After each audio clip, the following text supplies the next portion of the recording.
So here we go, the final video for the first unit. It's the 10th video in our series, and it's on our final topic, which is molecular polarity. And to begin, I'd like to go back to something that you're already familiar with. We're going to have our little beaker hiker boy here, and he's going to go for a little walk around town.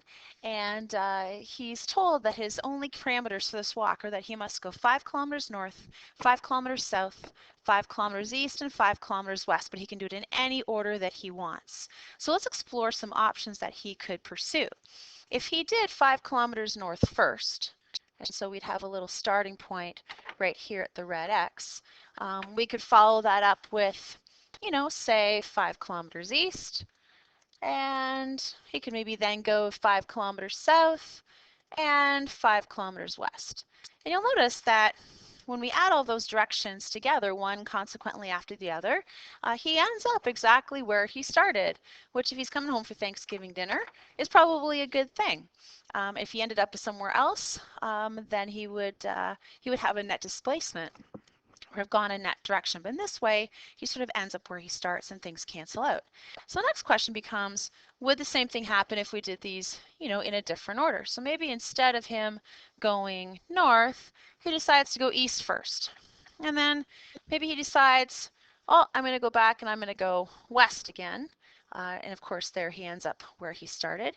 But he's still got north and south to deal with. So maybe he says, well, let's do the 5 kilometers south, and then let's do the 5 kilometers north. And again, you see that he ends up exactly in the same place where he started.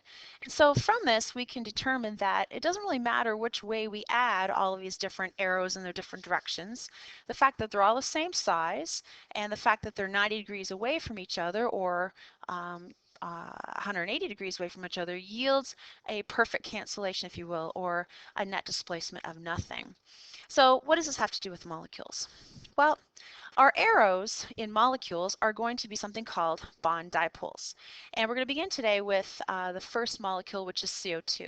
It's a molecule that you built with the model kits in class, and you discovered when you built it, it ended up being in a perfectly straight line in that the oxygens are 180 degrees away from each other if the carbon is the vertex. So if we consult our periodic table and we look up the electronegativity values for carbon and oxygen, we discover that carbon's value is 2.5 on the Pauling scale of electronegativity, and oxygen's value is 3.5 and 3.5 as well.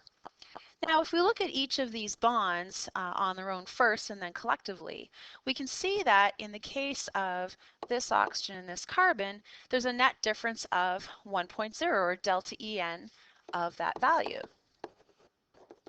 And what we can do to show that that difference, is due to oxygen having the larger value than carbon, is we could actually draw in an arrow, if you will. And we can allow the arrow to point towards oxygen because it has the larger value of the two. And at the other end, we're just going to put a little plus sign, indicating that it's not quite as electronegative at carbon's end as it is at oxygen's end. And you can see that I've got it pointing directly to the left, and we'll put the magnitude or the size of that arrow as being 1.0. This is called a bond dipole. We can do a similar analysis on the other side of the molecule too. And because of symmetry, I think you can appreciate that there would also be an arrow starting at carbon pointing out to oxygen with a net difference, delta En, between carbon and oxygen being 1.0 as well.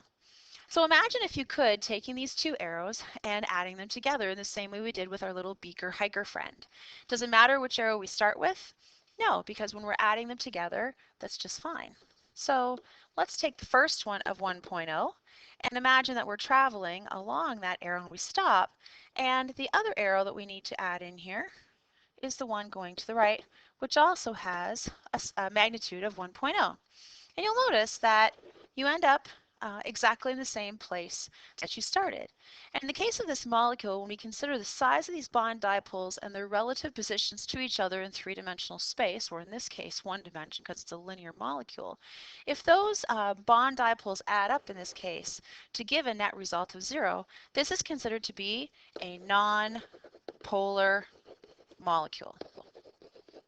And it means that there aren't any electrons spending any time at one particular end of this molecule. Because of its symmetry, they're very well dispersed. Let's look at a different molecule and see if we can apply some similar principles. Let's look at the molecule HCN. This too is a molecule that you built in class with the molecular model kits. And to fast forward a little bit to the Lewis structure for that one, you would see that it looks like this. And again, it ended up being a linear molecule. And so a question here kind of becomes, are all linear molecules nonpolar? Well, we need to do a similar sort of bond dipole analysis using electronegativity values to answer that question. So again, let's take a look and see that carbon has an electronegativity value of 2.5 and hydrogen has an electronegativity value of 2.1, while nitrogen is 3.0.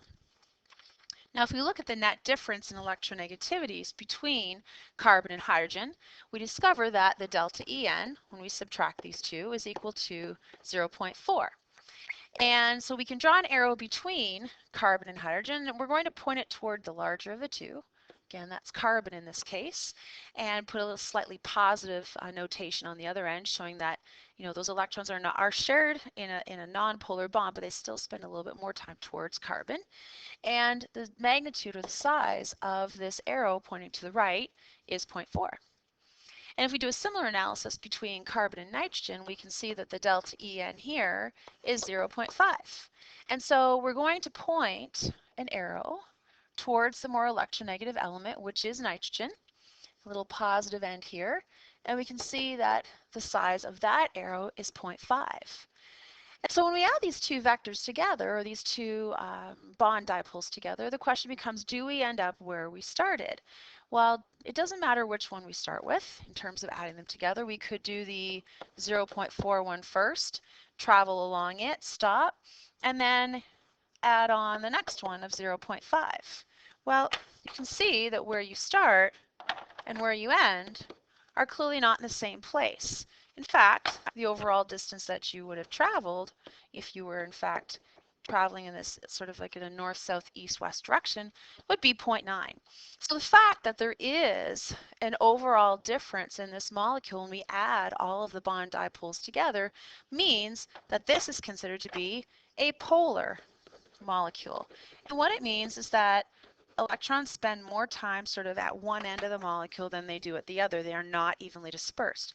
And that gives the molecule sort of a slightly negative end, if you will, and a sort of a slightly positive end, if you will, if you consider all the electrons that are present in that molecule.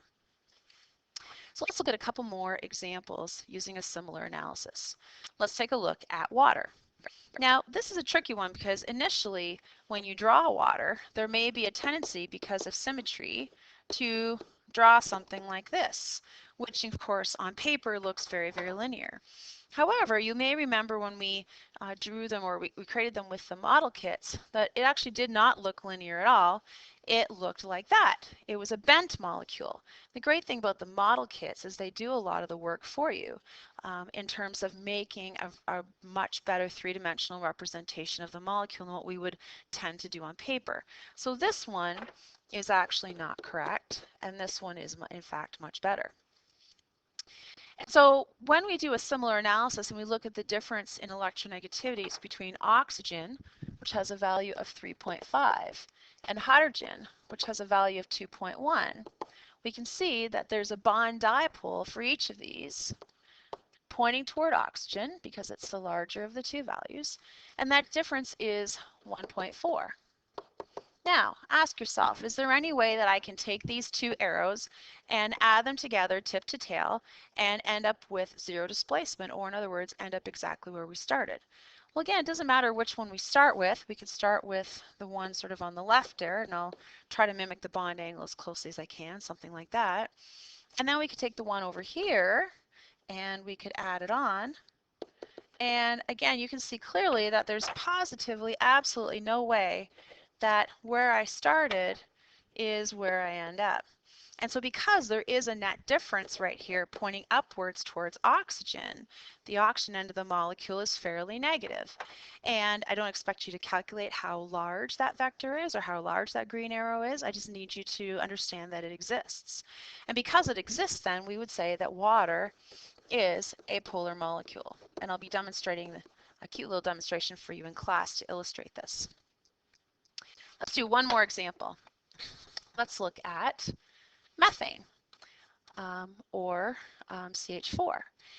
And again, on paper, we might have a tendency to do sort of a splatted version of this molecule to make it all two-dimensional and pretty and symmetrical, and it might appear on paper as if these are 90-degree bond angles. However, if you build it with the model kits, as you did in class, you would find, in fact, though, that if we spread all of these bonding pairs out in three-dimensional space up here, instead of in two-dimensional space like we see down here, that it ends up kind of looking like a little tripod with a carbon-hydrogen bond sticking up out of it. And the reality is, a little trivia point for you, is that this bond angle in here is 109.5 degrees, a bond angle I don't expect you to know, but that I expect you to recognize as larger than 90.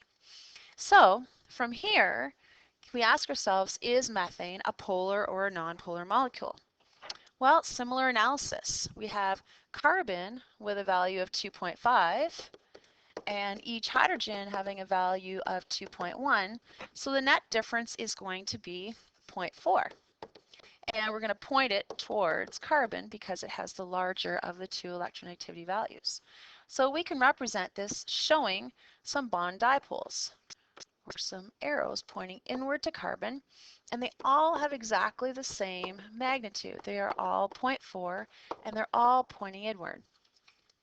Now this one's a little hard to envision on a video, and when we have the model kits in class, we'll show you how it works. But ask yourself, if I have all of these things pointing inward, will I end up where I started if I add them all together? Now, what's interesting is that you can try and envision this in your head if you will, and I'll take you through it briefly. Now, all of these three down here are all pointing upward, but at a very sort of low slope, low rise. And so when we add them all together, they all end up pointing upward. In fact, they end up pointing upward sort of with an angle and a magnitude that looks a little bit like this. And what's fascinating is that in a perfect tetrahedron, which is what this is, where all of those lengths are the same and they're all pointing the same direction, the sum of these three actually equals the one that is remaining. And in fact, when they add together, you end up with no displacement whatsoever. So a perfectly symmetrical tetrahedron has in fact no molecular dipole overall, and therefore is a non-polar molecule.